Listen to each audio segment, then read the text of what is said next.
नमस्कार, मैं अरविंद चौहान। आप लोगों ने एक बंदर को राजा बनाने वाली कहावत तो जरूर सुनी होगी। आज हम आपको ऊँटों का राजा की कहानी सुनाते हैं। एक बार क्या हुआ कि बहुत सारे ऊँट रेगिस्तान में जा रहे थे, चल रहे थे, तो एक ऊँट जो सियाना टाइप का हुआ करता था, जो वर्तमान में है, और उनका कहना ये था कि आपस में ऊँटों से बात की कि यार ये बताइए कि जितने भी जानवर हैं पृथ्वी पर, घोड़ा हो, गधा हो, बकरी हो, भैंस हो, गाय हो, कोई भी जानवर हो, और सभी को भगवान ने जूते दिए हुए हैं, यानी खुर दिए हुए हैं, हमें क्यों नहीं दिए? ऐसी क्या गलती हमसे हो गई है जो ईश्वर ने हमें खुर नहीं दिए? तभी एक सियाना, उसका जो साथी था, वो बोला कि कुछ उपाय करिए आप। बोले हाँ बिल्कुल उपाय करेंगे। अगर तुम हमें सब लोग मिलके राजा बना दो इस रेगिस्तान का, सारे जानवरों का, क्योंकि सबसे ज़्यादा यहाँ रेगिस्तान में और राजस्थान में ऊँट ही है। अगर मुझे राजा बना दो तो मैं तुम सबके लिए जूते की व्यवस्था कर सकता हूँ। सब ऊँटों ने, जितने ऊँट थे, सबने तालियाँ बजाई। तालियाँ बजाने के बाद भाई तय हुआ कि चलो भाई इस ऊँट को राजा बना दिया जाए।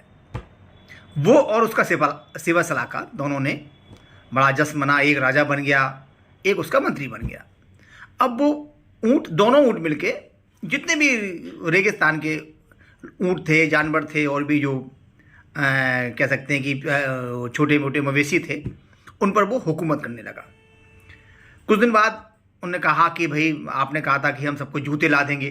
बोले हाँ, हमने ऑर्डर किया हुआ है और विदेश से हम सबको चमड़ी मंगवा रहे हैं और उसके जूते बनाए जाएंगे।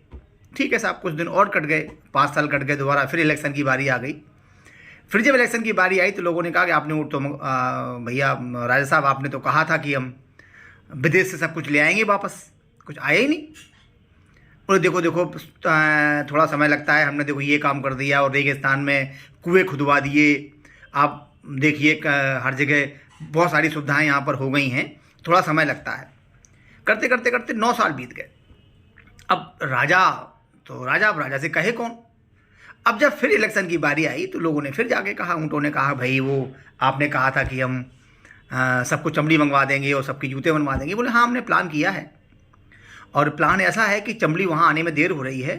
जितने भी ऊँट हैं सब अगर थोड़ी थोड़ी चमड़ी अपनी दे दें तो यहाँ का कारीगर से हमारी बात हो गई है, यहाँ के जो बड़े बड़े उद्योगपति हैं उनसे मेरी बात हो गई है। उनका कहना यह है कि पीठ की थोड़ी चमड़ी लेंगे, वो 2-2.5 फुट की, इतना बड़ा शरीर है, कहीं कोई फर्क नहीं पड़ता।